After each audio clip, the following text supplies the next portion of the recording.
oba ebyakuvuganya Museveni mwabivaamu mukome omutugambe ne muzunga ku nnyonyi we mutaba ku nnyonyi mubakumbaga we mutaba ku nnyonyi mubakumbaga kati struggle ya nnyonyi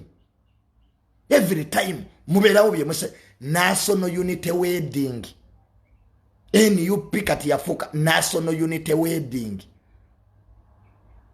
oba national wedding platform mbuba foto soja ngasira banko foto soja awasa ba foto soja bakazi bababula tujeka akajanja wemba ebyokuvuganya Museveni mwabivaamu nga kati struggle yafuka ya nnyonyi na kola mbaga nga abaana b'abantu bali mu makomera abaana b'abantu bafa oluvaawo mbu Uganda tetuyina mirembe Bobi Wine n'abazungu bolimba bakugwamu tosobola kukola mbaga nga dictator yafuga nga dictator wawa kukiriza kukola embaga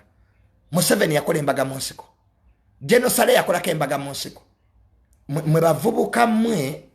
you boys abeni yupi temutufuula basiru kati sente zawera so now you have too much money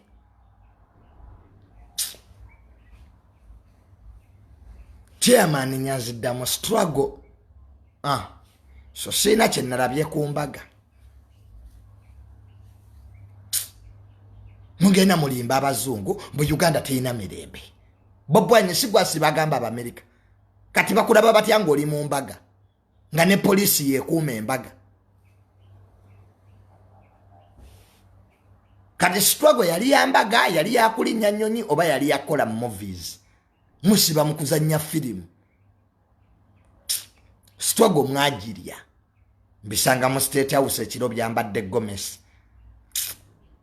njonzo kunza mbintu ebyo bya struggle nze ebyo ebyekisiru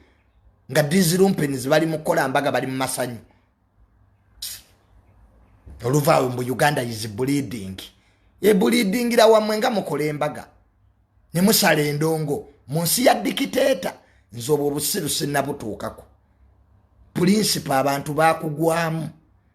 Bobi Wine abantu bakugwamu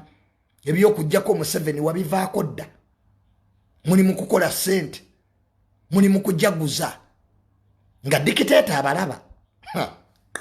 banne Museveni akyatufuga tubuzaayo omwaka gumu tugende mu kalulu Museveni amaze okwetegeka alese bamobilize ba assistant RDC